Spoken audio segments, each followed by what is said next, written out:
Hi, I'm Jason Isaac, founder and CEO of the American Energy Institute, a free market trade organization that unapologetically supports American energy. If only more states were like South Dakota, the only state in the nation to reject Department of Energy rebates in the Kamala's Inflation Reduction Act. This continues the policy of rejecting Environmental Protection Agency grants back in 2023. Refusing this inflationary corporate welfare, choosing to prioritize the taxpayers over political pet projects, shows leadership that's poorly needed across our country.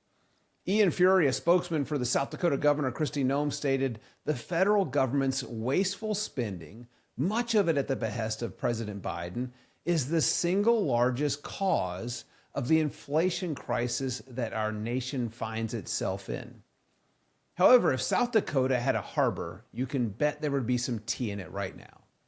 The passage of Senate Bill 201 is an unprecedented encroachment on private property rights and one of the most flagrant acts of corporate cronyism in our history. I'm confused why the state legislature would embrace a meaningless carbon dioxide pipeline and pave the way for its construction. Is the grift just too much to reject? As California has learned firsthand, you don't make energy more affordable and more reliable by handing out corporate welfare. It's time to eliminate federal subsidies, full stop. All of them. They're inflationary and are crushing the least among us in higher cost for everything. Fortunately, South Dakotans have the opportunity to vote in November on Referred Law 21 or RL 21. It's a ballot initiative to overturn Senate Bill 201 and protect private property rights of its citizens.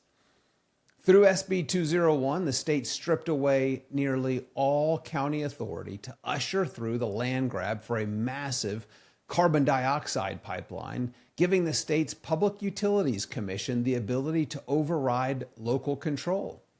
Instead of protecting landowners, as the bill's deceitful nickname, Landowner Bill of Rights, suggests, it cedes unprecedented land acquisition power.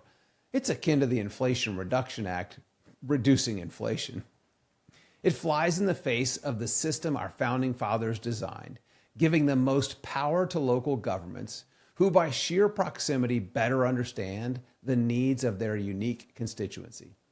What works in one community may not fit well with another, but this bill took the voice away from county commissioners and gave it to 3 people in Pierre, which is what one county commissioner said.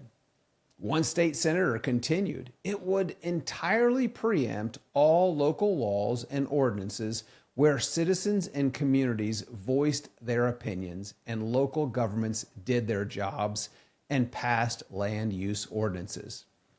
SB 201 is an unconscionable act of corporate cronyism, an unapologetic land grab to pave the way for a proposed carbon dioxide pipeline crossing 460 miles of South Dakotans' land.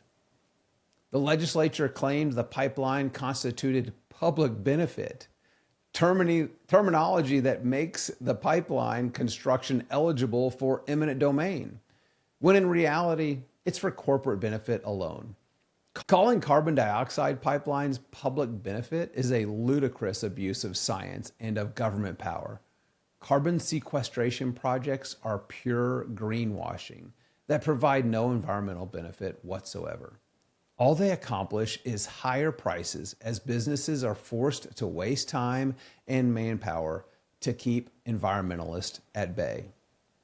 All this is happening because of the rise of environmental, social, and governance, ESG, a philosophy that threatens publicly owned businesses with vicious public shaming campaigns, divestment by Wall Street firms, and loss of access to essential financial services.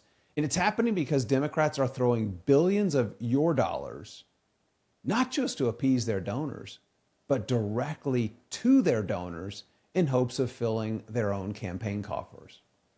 Unfortunately, some Republicans are going along with the scam. Those billions of dollars are hard to turn down.